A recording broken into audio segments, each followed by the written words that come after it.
Okay, welcome everyone to the Sight Reading Factory webinar. My name is Don Crafton and I'm founder of Sight Reading Factory. Also, as some panelists we have, you won't see or hear them, but they're there to answer your questions if you have any questions. Also joining us is Colleen, Nancy DeLema, and Nancy Thornock, other members of the Sight Reading Factory team.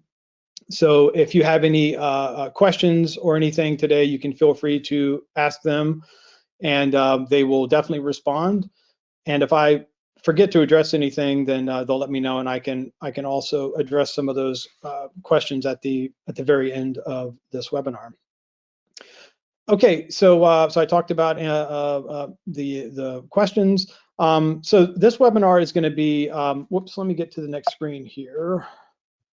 There we go. So this webinar is going to be mainly in two parts. The first part is going to be features for all users. That includes independent learners as well as music educators. Those are really our two main classes of users. And that'll be about 30 minutes. And again, that'll cover features that really everyone can use. The second part of this feature, this webinar, is going to cover features specifically for music educators with student accounts. If you're just an independent learner and you don't want to stick around, you don't have to at that point. If you're a music educator that currently doesn't have student accounts, but you're thinking about maybe getting them, I definitely would stick around. Even if you don't think you'll need them, I would stick around. There's some pretty interesting features that I think you'll enjoy, especially the live practice feature, which I'll be talking about first in the student account section. Okay, and this webinar I think is going to be very helpful for those of you who don't know much about Sight Reading Factory at all. If you're brand new to Sight Reading Factory, or maybe if you've used it a little bit and you want to learn more. And I think even if we have some power users that are attending or watching, I think you'll even learn something as well. Sight Reading Factory, it is great for all ages and abilities, from independent learners to to middle and high school band, choir, and orchestra programs, general music classes, all the way up to college students and everything in between. So it's very versatile. That's what kind of makes doing these webinars a little challenging, because it really encompasses so many varieties of musicians. But let's go ahead and get started. So this first half, well, first of all, let me just talk a little bit about what Sight Reading Factory is in general, for those of you that may not even know what Sight Reading Factory is. Okay, so at its very core, all of Sight Reading Factory is built around the fact that it is a music composition engine. Okay, so what that means is that we've developed an algorithm that composes music on demand that you can use for sight reading, for practicing sight reading. Okay, so basically you can go through and you can pick, what instrument you want, and level and time and key, or you can customize it. And when you click a button, it automatically generates or composes the music right there for you on the spot. So it's truly going to be sight reading. You've never seen it before because it's instantly composed right there. Okay, and it is, of course, developed to be a time-saving solution. That's the main reason that Sight Reading Factory was created, was to save time, so you don't have to go digging through and finding music to sight read. And it's a very affordable way to have virtually an infinite amount of sight reading material at your fingertips. Okay, so let's jump right in and see it in action. I'm going to start off by demonstrating from what we call an independent learner account, or an educator account that doesn't have student accounts. So if you're perhaps an educator that has student accounts and you're looking at my dashboard right now, you may be saying, oh, that's not what my dashboard looks like. You're right. The educator dashboard, if you have student accounts, looks a little bit differently, and I'll be demonstrating that on the second half of this webinar. But all the functionality, once you're inside the mixer and all that, is basically the same.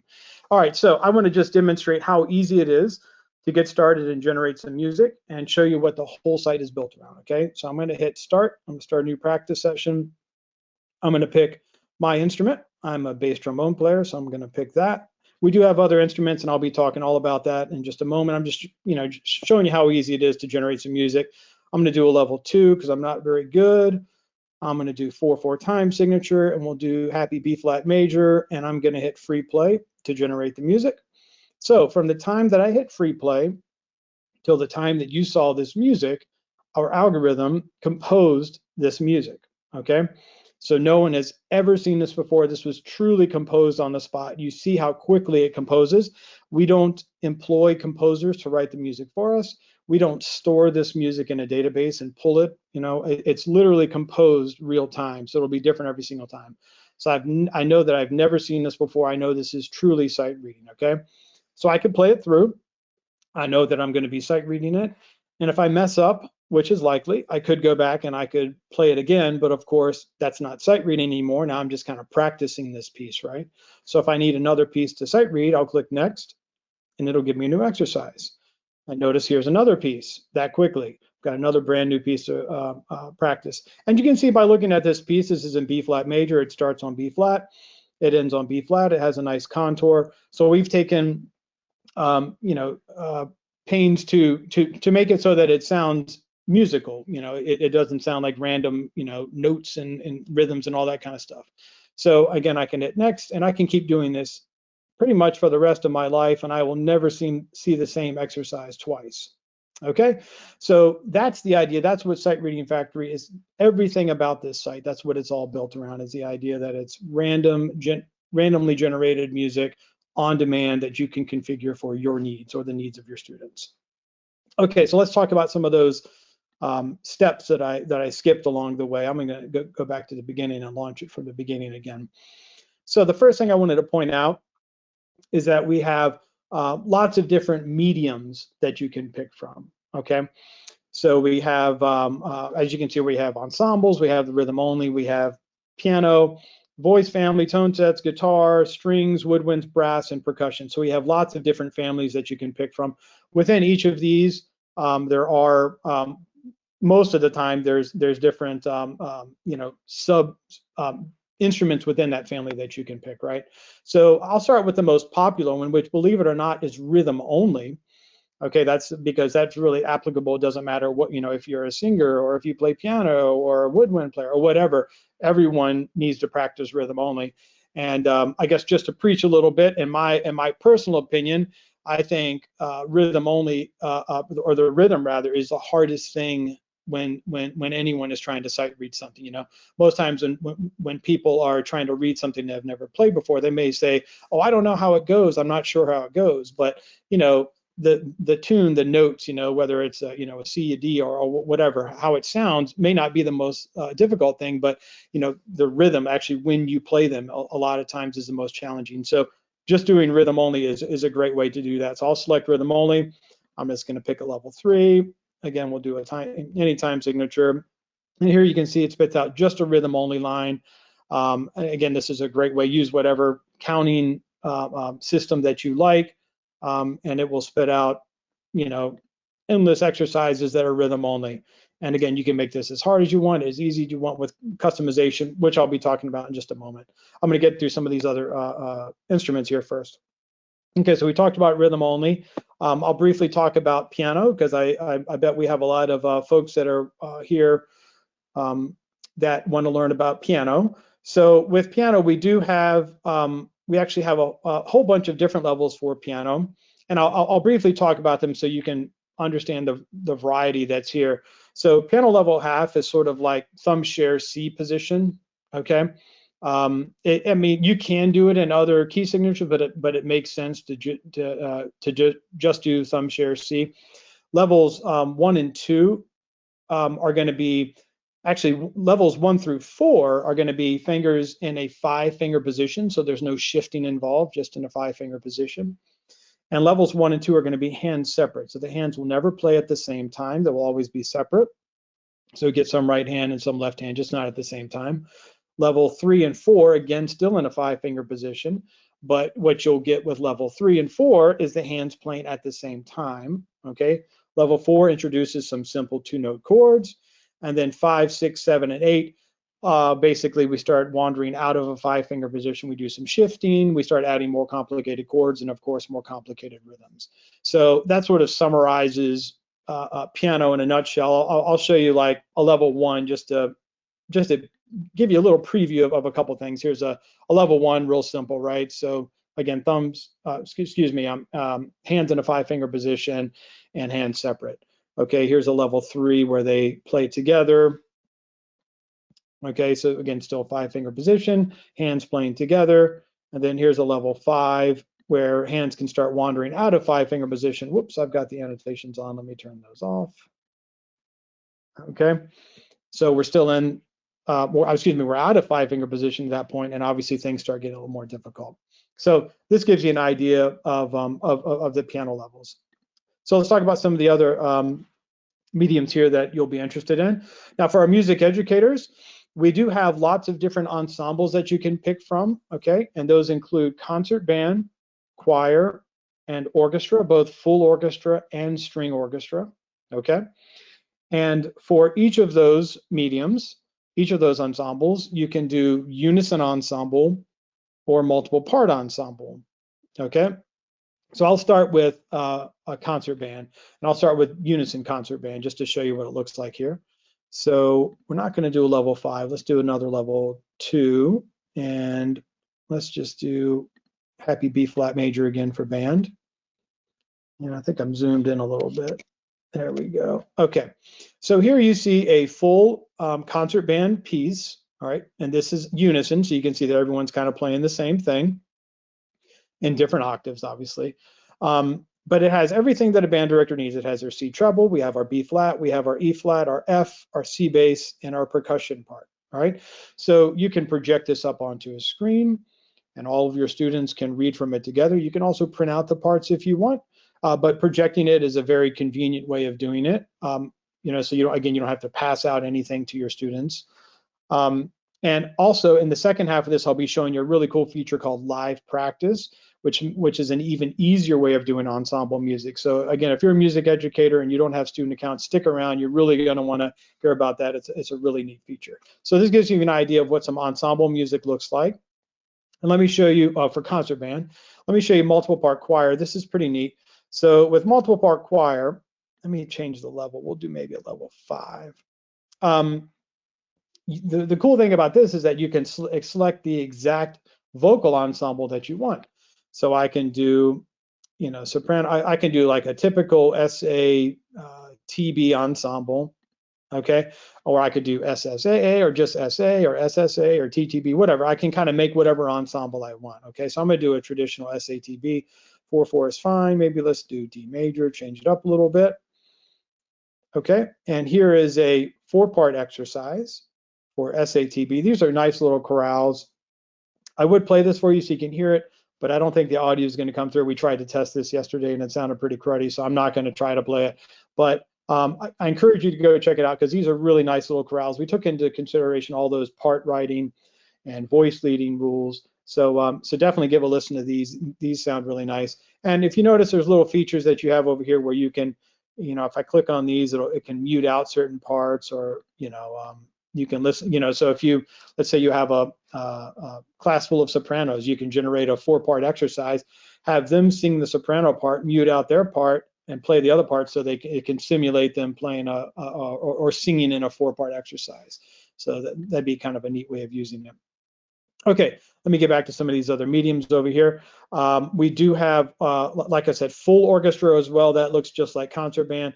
And we have 3- and 4-part, multiple part string orchestra, as well as unison string orchestra. We have those as well. And again, it looks very similar to the other ensembles that I showed. Okay, so in addition to our top row there, we do have, you know, individual voice types. I do want to spend just a second here talking about tone sets. These are pretty cool, especially if we have any folks that teach general music or, you know, elementary music or young vocalists. If you're familiar with the Kodai tone sets, these are based on those tone sets, okay? And basically the idea is, for example, with this first one, Do, Re, no matter what key signature that you choose, the notes are only going to be Do and Re in that key signature. Okay, so if I'm in C major, we're just going to get C's and D's. If I'm in F major, I'm just going to get F's and G's. Okay, so for example, I'll pick the Mi Sol La tone set. Maybe we won't do a level 5. We'll look at like a level 2, and we'll do it in C major, and I'll hit free play. So I'm going to just have mi, sol, and la in C major, which is going to be E's, G's, and A's. And you can see that's what we're just seeing right now. Okay. So if tone sets or something interests you, we do have those as well. And I'll just briefly mention that we do have, guitar sight reading for other solo strings like orchestral strings, pretty much anyone in the woodwind family that you want, and the brass family as well. Percussion, we have mallets and snare drum. I do hope to add timpani someday, but for now we just have mallets and snare drum there. Okay, great. So that pretty much covers what we have for our mediums. And we'll pick one here. So we'll need to pick one. Let's just do, we'll give oboe some love. All right, we'll do oboe. So I wanted to talk about our levels, what we have for our levels. All right, you can see as I hover over the levels, we have these stock levels. And as I hover over them, if you look in this preview area on the right, it kind of gives you an idea of the range that's going to be involved, of the rhythms that are going to be involved, of the leaps and other features as well. So that kind of tells you what's going to be involved in the levels. All right, you can also customize it to your needs. Okay, so I can do that by clicking this custom button right here. And the first thing I have is I can pick what rhythms and rests that I want. Okay, so let's say that I want to work on the, I don't know, the dotted quarter note eighth rhythm. Okay, so I'm gonna pick dotted quarter note, I'm gonna pick eighth, and I'll throw in some other rhythms just for fun, just to keep myself honest. And I'm not gonna do any of this other stuff. I'll do a medium rhythm difficulty, which basically means I'll get some more fast rhythms. I'll hit next, and then the next thing I can do is pick what pitches that I want, my range and stuff. So I'll do, a range of that, it doesn't really matter. We're just kind of showing you what we can do here. I can pick a maximum leap size, if I want accidentals or if I want it to start on tonic, that doesn't really matter. And we'll just stay with C major and 4/4. So here's a custom exercise that I have. I've got the rhythm that I wanted to practice here. I see that twice. I've got the other rhythms that I wanted. I've got the range that I wanted, and I can hit next. And I can, again, have kind of unlimited rhythms, or rather unlimited exercise with this custom setting. Okay, so so that's the idea with the customization feature. Now you can get even more involved with this. Let me, for example, if I wanted to, let's say that I wanted to work on just 4 16th notes and eighth note pairs. Okay, so I'm going to take this off, and I'm going to do this right here. All right, and then I'm going to generate this exercise, and let's see what I'm going to get now. Oh, come on, there we go. Okay, so now what you're going to see, I wanted just 4 16th notes, and I wanted just eighth note pairs. But what you're seeing is I'm getting this group of rhythms as well, right? I didn't necessarily wanted that. So what I can do is I can go back here and I can switch to advanced mode. Okay, I was in standard mode. I can switch to advanced mode. And then what I get is I can see these rhythm groups, and I can see what rhythm groups are possible to be generated using these options here. Okay, so I'll go through and I'll say, all right, I want this one, I want this one, I want this one, this one, and this one. I don't want those two. Okay, so now I'm going to come over here and we'll generate this exercise.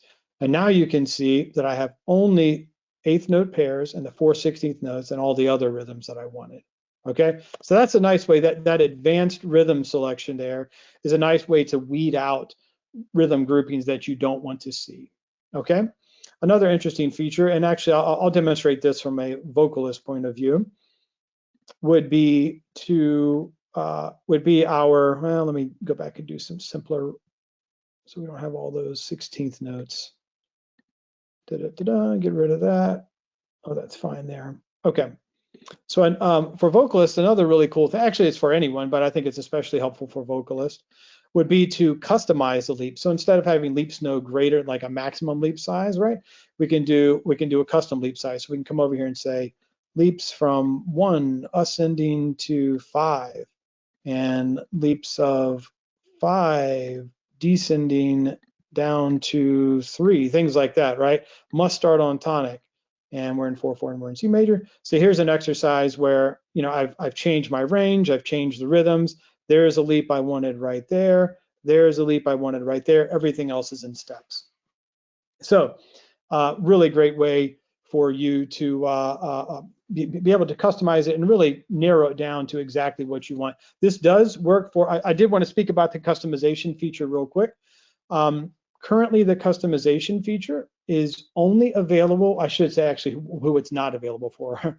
It's not available for multiple part ensembles. It is available for unison ensembles, not multiple part ensembles, okay? It is currently not available for piano or for snare drum, okay? And I know that we have some piano players out there that have been asking for years for it to be available for piano, and I wanted to let you know that we are currently working on it. For those of you that are watching this at a later date, it is May 2023, and we are currently working on it, and my goal is to have it done by the end of this calendar year. But yeah, so we're currently working on it right now, and we're making some good progress. But I did want you to let you know that we haven't forgotten about it. So piano players and those of you that are waiting for multiple part ensembles, I hope to have that out by the end of this calendar year. Okay, let's move on. So we talked about the levels. I'm just going to briefly talk about the time and key signature. There's nothing earth-shattering here, but you can. We do have a multiple select option, so you can just select one and go. We have a random option, or you can turn on multiple select and you can pick from a bunch of different ones and it'll randomly pick those. Okay. Same with key signature. We have filters for major and minor, and also I'm doing a custom level, but if I were to do a stock level, we have suggested key signatures for each level, where you can do all, and there's different options for random and all that. Or you can turn on multiple select and again select some different random ones that you want to use. And then when you generate the music, it'll just kind of randomly pick through the ones that you've selected. Okay, so I did want to talk about that. Okay, now let's see here. The next thing I'd like to talk about is modes. So I've kind of blown through this. I've been using free play right now. I'll talk about challenge in just a moment, but just to briefly talk about free play mode, pretty much as it says here, practicing sight reading at your own speed. That's exactly what it is. Let me get rid of all these other key signatures real quick, just to keep this simple. Whoops. Off. Yeah, there we go. Great. So with free play, when you generate a free play exercise, you're not really, it doesn't really, you don't have to do anything. You don't have to play it right away. You don't have to listen. You don't have to listen to it. You can print it. You can kind of do whatever you want. You're free to do whatever you want. Okay. So there's really no restrictions on what you want to do. You're not like, okay, you have to play this right now. You can play it a bunch of different times. It doesn't really matter. Challenge mode's a little bit of a different beast. It's more of a kind of an assessment or audition mode. But again, I'm going to talk about that in just a moment. While we're here on the music page, I want to talk about some things on the music page. So first things, we'll go kind of left to right. This obviously takes you back to our dashboard. This here takes you back into the mixer, so you can change your settings. These are all random access, so you can change any of those settings. This obviously plays the audio. This is the audio playback options. If you want to turn the synth off, you can have it on. You play with a cursor with a metronome. You can have it repeat, the audio repeat. You can select certain measures and even have those repeat. Or if you just want to rehearse certain measures over and over again, you can do that. The next button, obviously you've seen that, it generates a new exercise. The tuner thing right here, the pitchfork, this is what we call the tuner hint, which plays the either an opening pitch or a triad or something like that. There's actually a setting for that. So that you can tune, or as a vocalist you can get your opening pitch. This is a free-form metronome that will just play the metronome clicks for whatever tempo that you have set here, and here's where you can set the tempo. Okay, and here we have our gear icon, which we have lots of different settings, music page settings here.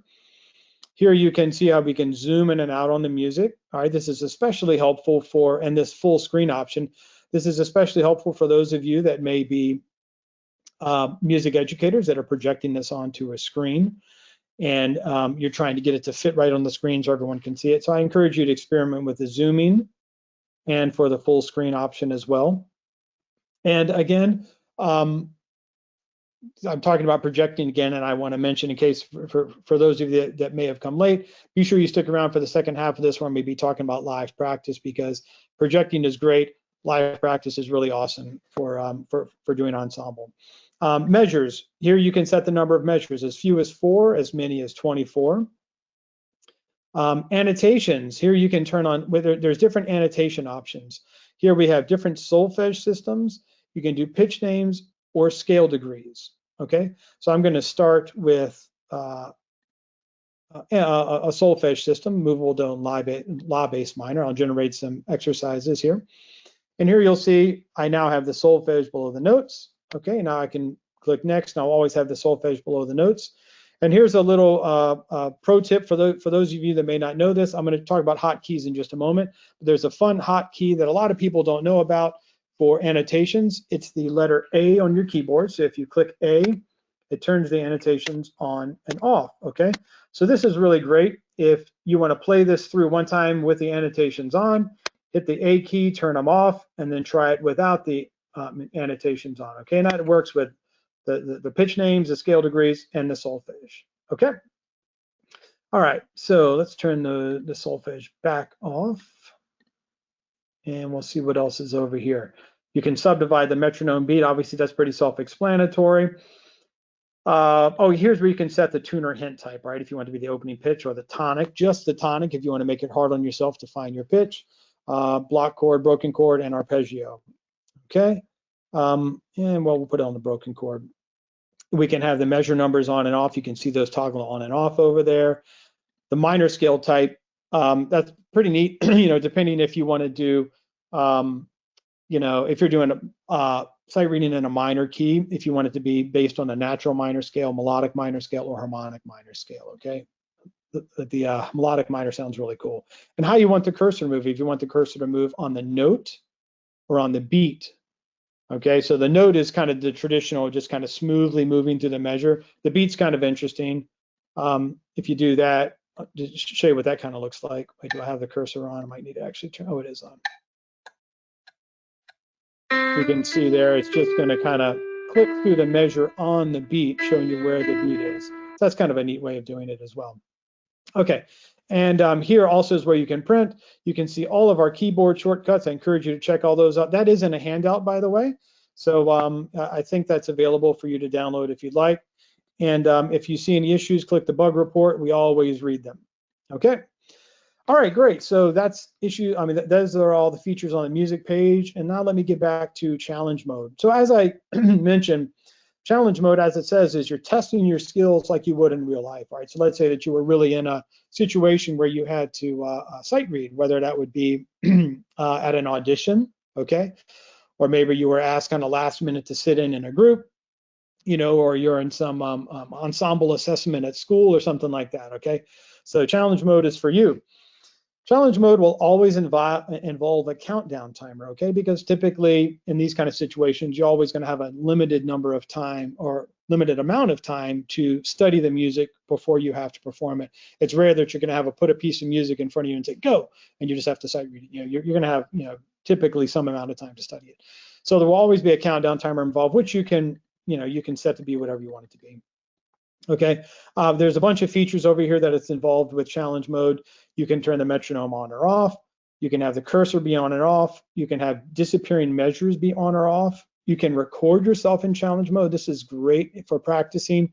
And there's some neat features where it will actually, it'll record yourself and you can listen back to it playing against the synth, the synth recording, so you can see how you did, okay?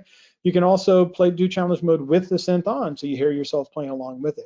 So there's lots of different ways that you can do challenge mode here. For right now, I'll just do cursor on and metronome on, and we'll see how that looks. So you can see I have the countdown timer, so I know I have this amount of time to study the music.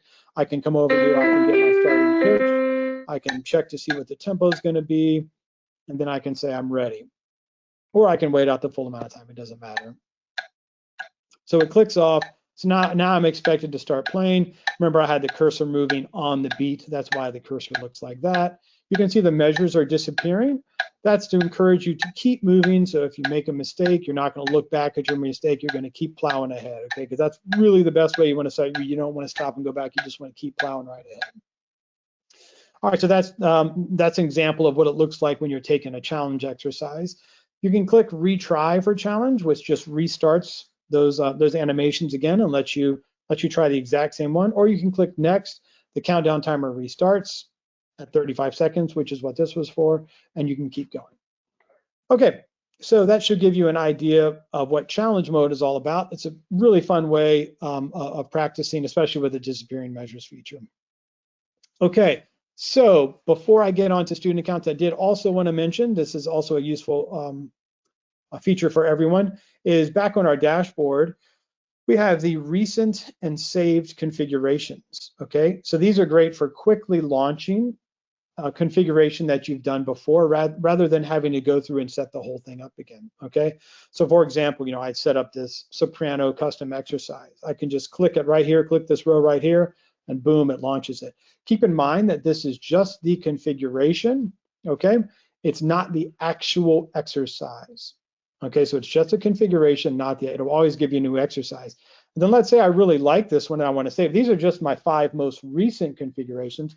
Let's say I want to keep it forever. I can click the star and I can give it a name. I'll just give it today's date. I'll hit save. And then I can go over here to save and I'll see my saved configuration right here and with the title. And I can click that and launch that. Okay, so again, that'll give you an idea how recent and saved configurations work. I think it's a great way if to save time from having to go through the mixer and having to set it up each time. Okay, great. So before I get into part 2 with the student accounts, and before I dismiss everyone that wants to go, I did want to talk about pricing real quick because I'm sure there's probably some questions about that. As far as pricing goes, SightReadingFactory, by the way, you can always go to our website, SightReadingFactory.com /pricing. It's right there. We don't hide our pricing. For music educators, you can generate a quote if you want to get student accounts. Yeah, it's all right there. We have it out in the open, but I will just talk about it here as well. Our pricing hasn't changed in years. It's for a 1-year single subscription. It is $35 for a 1-year subscription. If you're interested in getting student account, what that gives you basically everything that you saw me do right there, okay?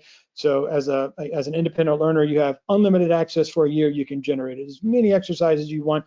As a music educator, you can project this up onto a screen. You can use it in the classroom, $35 a year. That's all it is, okay?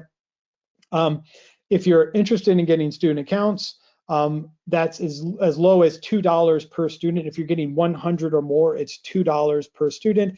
If you're getting less than 100 student accounts, go use our quote generator, and you can see how much it is for if you're getting less than 100 student accounts. But essentially, yeah, if it's 100 or more, it's $2 student accounts. We also have bulk pricing as well, so you can check that out in the quote generator. Okay, good.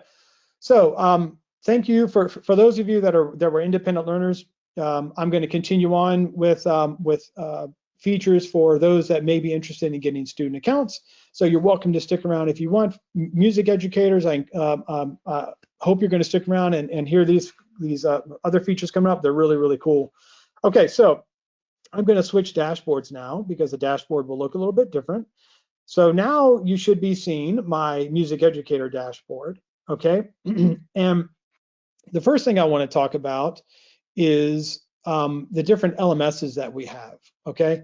So I will do that, come down here, I'm gonna click integrations, and I just wanna show you. So if you go to our website again and you click on the integrations, you can either get to it from clicking educators and clicking integrations, or at the bottom you can click integrations. It depends on what page you're on. And here you can see all the different LMS learning management system integrations that we have: Canvas, ClassLink, Clever, Google Classroom, Music First, and Schoology. Okay, so if your school system uses any of these LMSs, we are integrated with each of those, and it's a really, really great way. It's a great thing to do if you do use those with your school, because it prevents your students from having to have like a separate Sight Reading Factory account with their own login. Okay, if they have their own Sight Reading Factory standalone account, they'll need like a separate, username, password, things like that. But if you're integrated through any of these, then basically they just log right into Schoology or to ClassLink or whatever, and boom, they immediately have access to Sight Reading Factory. It's really convenient. It's really nice. I'm not going to really get into how all that works now. I'm not going to really get into how students sign up because it's different for each one of those. And I could spend the next half hour talking about all of that. But I just want to mention that we do have them. It's all really easy to get started with each of those, but it's all just a little bit different. So I did want to mention that. Okay, so what I do want to start with is live practice. Okay, so this is one of the coolest, I think it's it's one of the newest and coolest features that we have for teachers with student accounts. So what I'm going to do is I'm going to generate some music, some ensemble music. I'm going to do a concert band exercise, and we'll do, what the heck, we'll do a level 3. We'll do 4/4. Okay, and we will do, oh, I know why it's doing that, because I have, yeah, there we go. And I'll do B flat major, and I'll do live. Okay, so I'm going to click live for live practice. Okay, now what I'd like for you to do right now is to come over here. Actually, let me come back over here to my screen.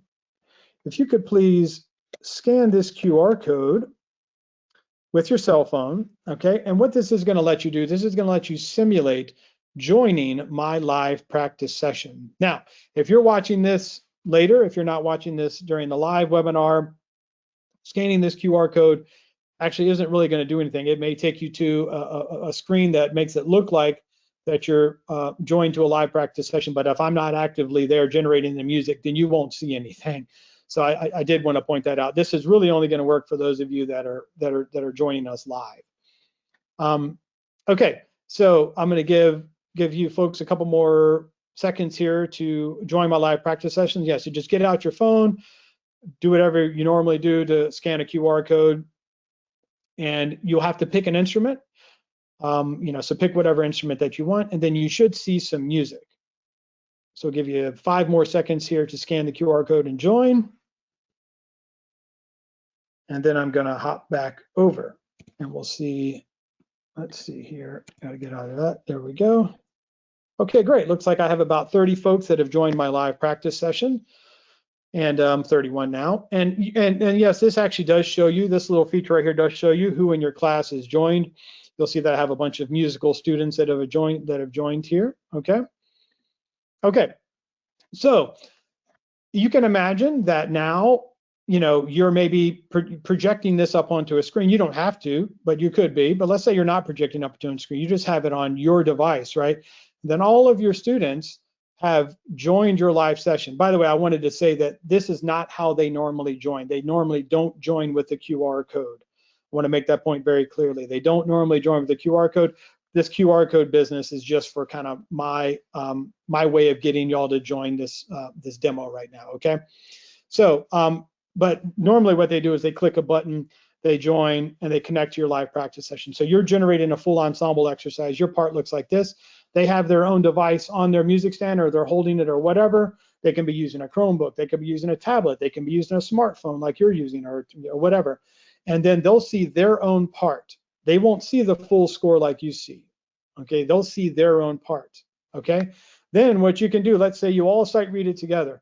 And then this is the cool part. I'll click next, I'll generate a new exercise, and then you'll notice that all of your parts have updated with the new music. Okay, so now we can all read this. And then I can click next again. And then again, all of your devices upgrade, or update rather, with the new music. And I'll click next again, and it'll happen. So you can imagine this is a really, really nice way to sight read, okay, rather than having to have your students read from a full score, or trying to read from a smart board or a screen that isn't quite big enough for everyone to see. Okay, so this solves those problems. So again, this is called live practice. For those of you that have student accounts, you currently do have this feature available. You may never have seen it before, which is not surprising, because it's not real hard to get to, but it's not super intuitive. We are changing that. You can't get through it through the normal, I'm just going to launch a session and then click live practice at the end. You actually have to do a class-based launch. So you have to go to classes, you have to pick your class, then you have to click from the class, you have to click practice, and then once you're in the mixer, you pick your stuff, and then you click live. You'll see the live button. We are changing this, just so you know, we are in the process of changing this so that the button will just be at the end of your normal flow, okay? But that's called live practice. It's a great way to do ensemble music. You do need student accounts for this feature. I will say that you do need student accounts for the feature, because your students all need their own account that they can log into and select their instrument. Okay. Okay, great. So that's live practice. Now, the next great feature involving student accounts that I want to talk about, this is one of the most, probably the most powerful feature on the site, is the assignments feature. Okay, and I could probably spend an hour talking about the assignments feature. There's all kinds of great ways of using it. I'll try and talk about it here kind of as quickly as I can. So with the assignments feature, the first thing is, your students need to be in classes. If you're using any of those LMSs I talked about, they're already going to be in classes because they have to be, with Canvas and Schoology and Music First and Clever and Classic and all that, they're pretty much already in classes. So, but if you're using Sight Reading Factory standalone, you'll have to create a class for them to be in. Once they're in a class, you create an assignment for that class, okay? Now, I did want to say that you'll see me create an assignment here. I'm using Sight Reading Factory Learning Management System. If you're thinking about doing an LTI like Canvas, Schoology, or Music First, it will be a little bit different, but once you're in the assignment editor, it's the same. So what I'm going to do is I'm going to create an assignment, okay? I'm going to go to a class, and then I'm going to create a new assignment. Okay, from this point on, it will be the same no matter what LMS that you're using, okay? All right, so I'm going to create this assignment. I'm going to give it today's date, 5/18/23. I'm going to give it a due date of the end of this month. Oh, unlimited attempts. I should talk about this. Right now, I have it set at unlimited attempts. I can change the number of attempts if I want to say, okay, we'll give you 5 attempts to do. Whoops, 5, not 50. Okay, now, it doesn't really matter. For me, I don't mind doing unlimited attempts because each attempt that they do will be a new sight reading exercise, right? So if they try to do one and they totally bomb on it and they want to try again, it generates a new exercise. So it's always sight reading, and they can do that. In my opinion, I don't care if they can do it as many times as they want because they're practicing sight reading, and I'm happy. But if you do want to limit it for whatever reason, you can say, nope, I only want you to do 5 attempts. It's got to be submitted after the 5th attempt, okay? So I put a due date on there. I'm going to come down here. I'm going to pick a level for it. I'm going to pick a key signature. Oh, let's do E flat major. I'm going to pick a time signature. We'll do 3/4. We'll just do 4 measures.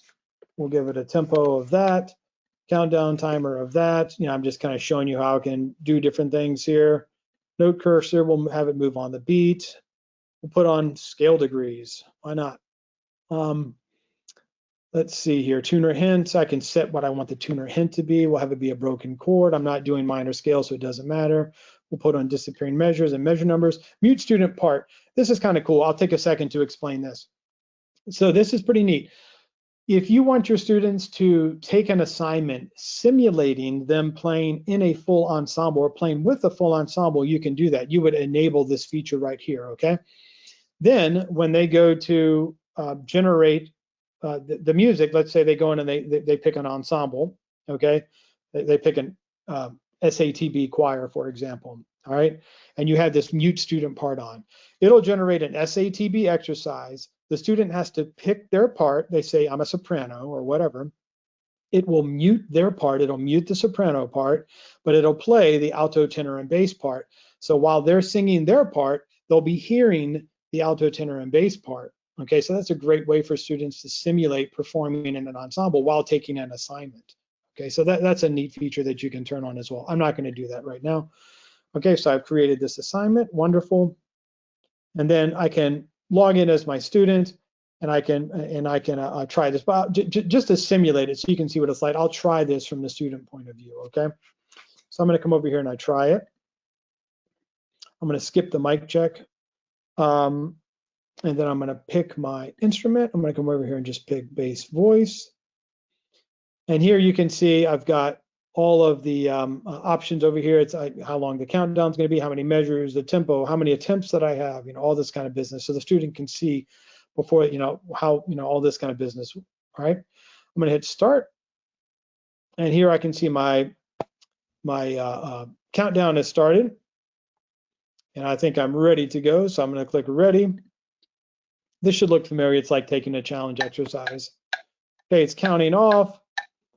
Obviously, I did a fast tempo, but it has all those features I wanted on the disappearing measures, the cursor on the beat, all that kind of stuff. Now, after I take this exercise, these are the options that the student has. They can listen to just their recording, or they can listen to just the synth, or they can listen to the synth plus the recording. Okay, this is the really cool one. They can listen to their recording that is synced up with the synthetic recording. All right, so they can really hear, ooh, I wasn't, I was out of tune, or my rhythm was bad, or oops, I missed that note, or whatever, right? So there's some really good tools here for self-assessing. If they didn't think they did great, they could click try another. It'll generate a new exercise. And if they're ready, they can click submit assignment, and it goes to the teacher. And then they can click over here and they can grade the assignment. Okay. And in different LMSs, the grading is handled in different ways. But the great thing is, if you're integrated with any of those other LMSs, and you have your grade book in those LMSs, like you have your grade book in Canvas or grade book in Schoology or whatever, the grade is automatically just fed right into that LMS. So that's really nice. But yeah, you can grade. When you grade, you can see the music they have. You can listen. You can listen to the recording they made. Okay. You can write down feedback, and obviously, and then share that with them. So it's a really, really powerful feature. So this assignments feature. So I encourage you to check that out. Okay, that's the assignments feature. Something else I'd like to talk about is the practice logs and the class practice settings. So, pardon me, I'm just going to take a quick drink here. All right, so with the practice logs, oh yeah, I know what I was going to say. So with student accounts, there's really kind of two ways of using this, okay? Well, there's a lot of different ways of using SightReadingFactory, but one way is that you kind of just, get the accounts for your student. Well, I guess there's almost three ways of using it with student accounts. You can just have the accounts available for your students just to practice whenever they want. You don't monitor their practicing. It's just like, here, you have SightReadingFactory available. Go practice if you want to, okay? That's one way of using it. Another way of using it is to say, okay, I'm gonna get student accounts. I want y'all to practice, and I'm gonna monitor how you practice. I'm gonna check the practice logs. I'm gonna make sure you're practicing, and you'll get weekly grades to make sure you're practicing SightReadingFactory. Okay, that's another way of using it. Another way of using it is what we just saw with the assignments. That's a little bit more structured, where you're going to listen to the students and give grades and all that kind of business. So those are just kind of different ways. And obviously there's live practice, getting it to use live practice as well. So there's a lot of different ways of using SightReadingFactory student accounts, depending on how involved that you want to get with it. All right. So this next way is for kind of more structured student practice, where you maybe want to monitor their practice logs and structure their practice sessions, so they're not going in and just kind of picking whatever they want. Maybe you want to prep them for an assignment or something. So let me show you how that works. So for example, I'm going to go to my symphonic band class here, okay? I'm going to go over to the practice settings. And by the way, this will look a little bit different. I just want to say again, if you're doing like Canvas, Schoology, Music for some of those LTIs, this will look a little bit different. These practice settings are right on your main dashboard, not within a class. So I'm going to go to practice settings, but again, once you're on the practice settings tab, it will look just like this. So what I'm going to do, you can see right now my practice settings for this class are just wide open. The students can kind of pick whatever they want, and maybe you want it to be like that, and that's fine. But let's say I want to structure a little bit more, okay? So I'm going to click edit. All right. And then I'm going to say, all right, I don't want any of these, and I don't want the student to choose. I'm going to preset it for them. Okay. So I'm going to go over here, and I'm going to, I just want them to do level 2, because I know that this assignment coming up is going to be level 2. All right, key signatures, I'm going to preset it for them. Right now, we're working on these key signatures in class. So when they go to practice, it'll alternate between those 3. Time signatures, we're working on these 3 time signatures in class. So I'm going to preset those 3. Let's see here, minor scales. It doesn't really matter because I'm not doing any minor scale sight reading right now. Annotations, yeah, we're going to preset this. I'm going to put it, we're going to make sure they're doing their solfege correctly. So it's going to be the movable do and la bass minor will be on. And the number of measures, this assignment that we're doing is only going to have 4 measures, so we're going to preset it for that. So now I've got, whoops, I need to do at least Yeah, we'll preset that right there. Okay, there we go. That's fine. Okay, great. So now I've got that preset right there. Now, with my practice settings, now to simulate it from a student point of view, okay, I'm going to go over here and try it. Again, this will simulate it from a student point of view. So as a student launching this practice session, I'm going to come over here and I'm going to pick, oh, let's pick a different instrument. Let's give the string players a little bit of love here. We'll go to string family and we'll do viola. All right, now notice it has the level I wanted, it has the time signatures I wanted, and the key signatures I wanted. These aren't very good viola key signatures, sorry. So, I'm gonna click free play. All right. Oh, and I did solfege too. Well, they're gonna work on their solfege while they're playing in terrible key signatures. Okay, so, but notice it's also 4 measures. And I'm gonna hit next and it'll generate another one. Notice it changed the key signature there. All right, change the time signature that time and the key signature. Okay, so again, this was a way for me to structure this practice setting for the student when they go to practice, right? And I can change that at any time. So any students in that class are gonna have those practice settings, right? Okay, now if I come over here and I go to a specific class, I can go to the practice log, and then I can see how much time. These are kind of my demo students, so they don't have a lot of practice time. But I can see for my practice students how, rather students in this class, I can see how much time on this practice log they've spent for this past week. The practice log is a Sunday to Saturday time frame. Okay, and I can go back in time to see, you know, just how much they practiced during any given week. Okay, so I can see they've done X number of compositions for X number of seconds. I can click on a specific student and I can see exactly what sessions they did, right? So that's kind of a neat way of using it as well. Okay, great. So that's class practice settings and that's the practice log. So again, you can kind of hone in those settings exactly what you want them to be practicing, and then you can go back and use the practice log for that class to see how they've been practicing. Okay, so a good feature there to check out. And the last feature I wanted to talk about with student accounts is called custom levels. Custom levels, really, really powerful feature. Really great way. There's lots of good reasons to use custom levels. One of the reasons would be if you don't like, you know, our stock levels, you know, if you don't like how we do, you know, our rhythm progression, you want to create your own rhythm progression, you know, or the ranges just aren't quite right, or you want to do your leaps or whatever. You know, if you recall when I did the customization inside the mixer, that's good if you're going through the mixer kind of on the fly generating something, but that customization that you created there cannot be used as a class practice setting or in an assignment. You'll have to create a custom level in order to use that, okay? So this is what I'm gonna do. I'm gonna create a new level, and I'm gonna give this one today's date as well. Okay, we'll call it level. I'm gonna add some add some rhythms for this level.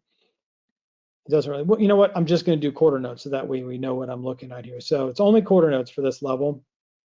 I'm gonna come down here, and I don't really care about any staccatos or any of that kind of business or dynamics. I'm going to add some instruments that are going to use this level, okay? We're going to say that this is only going to be for sopranos and flutes, we'll say, okay? And then I'm going to come down here and I'm going to specify the range that I want to use. Well, it's a little low for flutes, huh? High for sopranos, there we go. All right, not a great range for flutes, sorry. Okay, so now, this rhythm, this level is going to use this rhythm, only quarter notes for soprano and flute, okay? Now, I'm going to set my pitch attributes. Let's see, we're just going to do maximum leaps. We'll do leaps no greater than a third. I could do custom leaps if you recall how I did that, okay? Now we're going to save this level. So kind of a weird level, but I kind of did it intentionally so we can, you know, make sure that we see it everywhere. Now check this out. So I've made this custom level. It's for sopranos and flutes, but you can imagine I can make it for all kinds of stuff. You know what I wanted to say? Actually, let me edit this level just so you know you can do different instruments as well. but we'll add a bass clef instrument to this as well. We'll do just bass voice, and I'll set a range for them. There's their range. Okay, so now I've done soprano, flute, and I can add many more. It doesn't really matter. I can add as many I want. So if you're a band director, imagine adding a bunch of different instruments and all that. Okay. Okay, now I'm going to go over to my classes, the one I did before, and I'm going to go to my practice settings. I'm going to go to edit it, and instead of level 2, I'm going to do my level for today. Where are you? There it is, right there. So now I'm going to use my level, my custom level I just created today, and I'm going to try it again. And notice that now I can only choose from these things right here. Okay, so I'm going to choose voice, and notice I can only choose from soprano or bass. I'll pick bass. There's all my settings up there, and I'll hit free play. So another great reason to use custom levels is that it limits the choices of instruments that your students can pick from. They can only pick from the instruments that your custom level uses. Okay, you can do the same thing for assignments. So if I go back in here, where did I create that assignment? I think it was in my concert choir class. Yeah. If I go back in here and I edit this assignment, for the levels, instead of using that level, I can pick my custom level I created. There it is. We can save it. Then when I try the assignment, notice that again, that only the instruments here are the ones that were set for the level. Okay. So again, this custom levels is really powerful way to use Sight Reading Factory. So yeah, I encourage you to check that out. Okay. That kind of wraps up the student features. I did want to mention a couple more things before you go. We recently did a blog on fun ways of using Sight Reading Factory at the end of the year. So I encourage you to check this out. If you go to our blog, end of year game ideas for the music classroom, I encourage you to check that out. There's some fun ways that you can use this with your students. As well, another thing you can check out, if you did not do it this year, you can check out the Sight Reading Showdown. Okay, this is a sight reading competition that we did last year, and the competition was open from mid-November. Actually, I think maybe the beginning of November through mid-December, and basically you would submit your ensemble doing a Sight Reading Factory exercise. The Sight Reading Factory team would grade it, and basically we had these 2 categories, middle school, high school. We gave out all these prizes. It was really fun. We encourage, you can see if you're reading this, we encourage like school spirit and cheering and tasteful trash talking, which we definitely got a lot of. It was really fun. So I encourage you to check that out.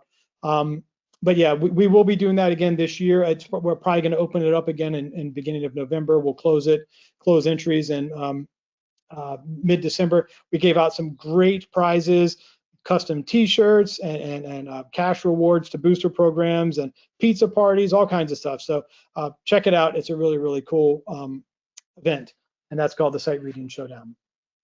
Okay, well, I really appreciate you all attending. It was fun to do this, and if you have any questions or anything involving Sight Reading Factory, you can give us a call, you can give us an email. We have a great team that is happy to answer any questions that you might have. So thank you so much, and we look forward to hearing from you.